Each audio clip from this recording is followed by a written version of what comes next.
Lucia McBath, who joins us now from Washington, D.C. She's the mother of Jordan Davis, the 17-year-old who was shot dead in 2012 in Florida at a gas station by a man named Michael Dunn, who confronted Davis and his friends about the volume of their car stereo. Lucia McBath has since become a leading gun control advocate. We welcome you back to Democracy Now!, Lucy. You were front and center, standing right behind President Obama as he spoke yesterday. Talk about the significance of what he has done. Well, yesterday was a very profound day towards the movement of gun violence prevention in this country. And specifically speaking as a victim of gun violence, standing on that platform with President Obama and all the other victims, it was just an amazing day for us, specifically because we've been on the front lines.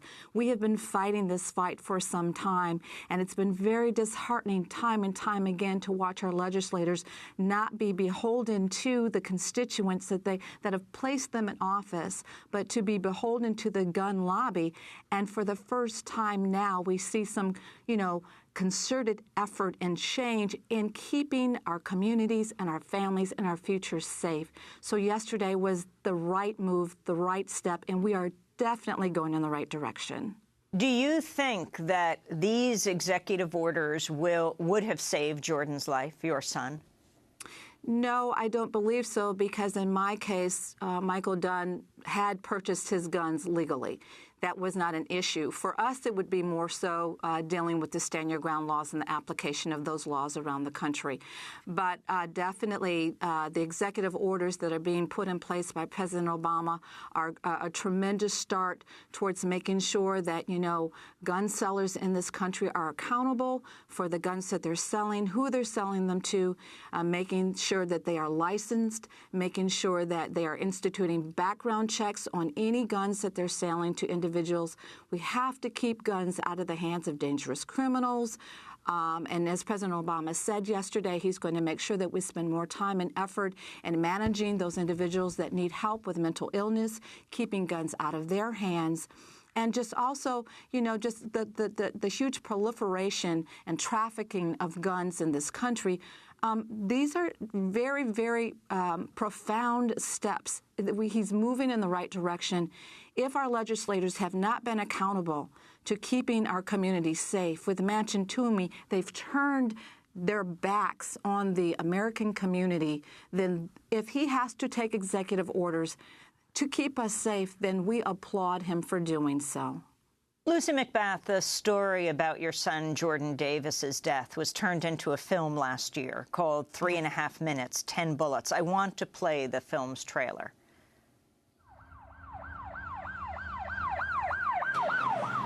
45-year-old Michael Dunn, he's being charged with shooting and killing 17-year-old Jordan Davis.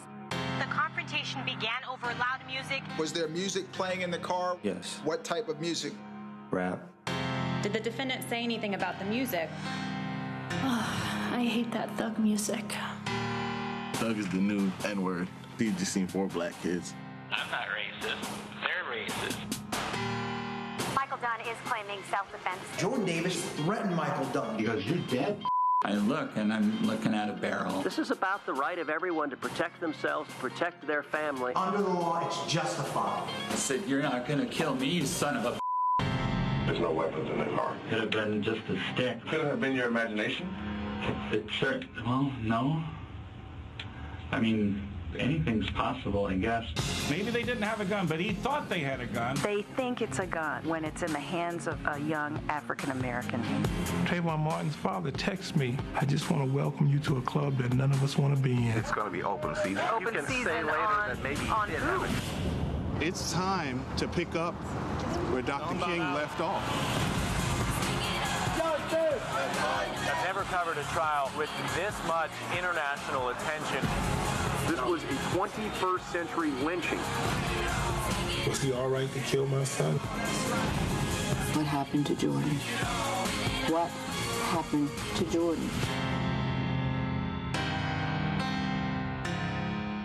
A trailer for 3.5 minutes, 10 bullets. Lucia McBath, as you listened to that and you stood behind President Obama, what do you think now has to happen in this country? Well, as we know that, this was just a giant leap forward, but there's so many parts and pieces to the gun culture and the gun problems that we have in this country. There's a lot more that has to be addressed. But what we want to make sure that we begin doing is, definitely background check legislation in place for all gun sales in this country is definitely a deterrent. We're not going to be able to take all the guns off the street, and most definitely President Obama is not trying to infringe upon anyone's individual Second Amendment rights.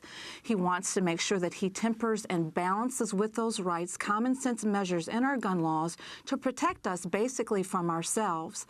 There are a lot of moving pieces and parts. This is going to be a long battle and a long process. It is a cultural shift and change.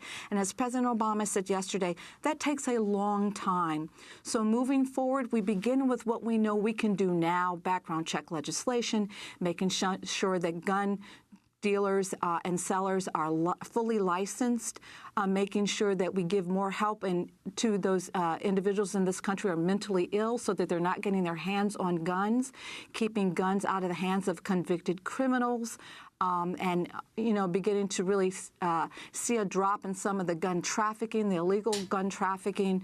As he also said, too, is that beginning to spend more time and effort, the Department of Homeland Security and Department of Justice, spending more time and effort on research for gun safety technology. These are all beginning measures, but there's so much more that has to be done, and it's going to take years to really stem this tide of gun culture in the country. I wanted to turn to a clip of you testifying, Lucia McBath, at the first ever Senate hearing on Stand Your Ground laws. This was back in October 29th, 2013. I was raised in a family steeped in justice and confident in the triumphant goodness of humanity. My mother was a registered nurse, and my father, who served in the U.S. Army Dental Corps, was also for over 20 years president of the NAACP for the state of Illinois. He worked actively with President Lyndon Baines Johnson in the signing of the Civil Rights Act of 1964. If he could see me here today, testifying in front of the United States Senate, he would be beaming with pride and amazed at how far his daughter had come until he came to understand what brought me here. As we wrap up, Lucia McBath, you testifying in that first ever Senate hearing on Stand Your Ground, how does Stand Your Ground fit into this story?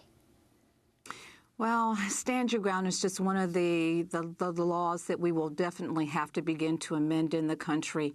Because statistics are showing that, so many more people in this country are dying under what's deemed justifiable homicides under these laws. And so those are definitely going to have to be addressed. We know in the states where there have been background check legislation put in place and other measures, we know that these justifiable homicides have dropped. So those are definitely, that's the course of action that we have to continue to look forward to. As I said earlier, piece by piece, bit by bit, there's so many moving parts and pieces to the gun culture, and it's just a matter of identifying what we can do best first and then begin to move on the other measures of changing the gun laws in our country. And your father, working with Dr. Martin Luther King, who was assassinated, gun violence in 1968, even after that, even after after Robert Kennedy was assassinated a few months later, President Johnson could barely get past the kind of gun control he wanted to. He was thwarted by the gun lobby in the United States. What do you say to the NRA today? Well, what I say is that, the NRA today is not the NRA of 25, 30 years ago. And what we do know is that 90% of the NRA card-carrying members in this country agree with us, is that, there have to be some common sense measures put in place to keep our people from dying in the streets such as they are. And so if it's the, NRA leadership that is, pushing this fear-mongering and this kind of extremist agenda, then we need to expose that.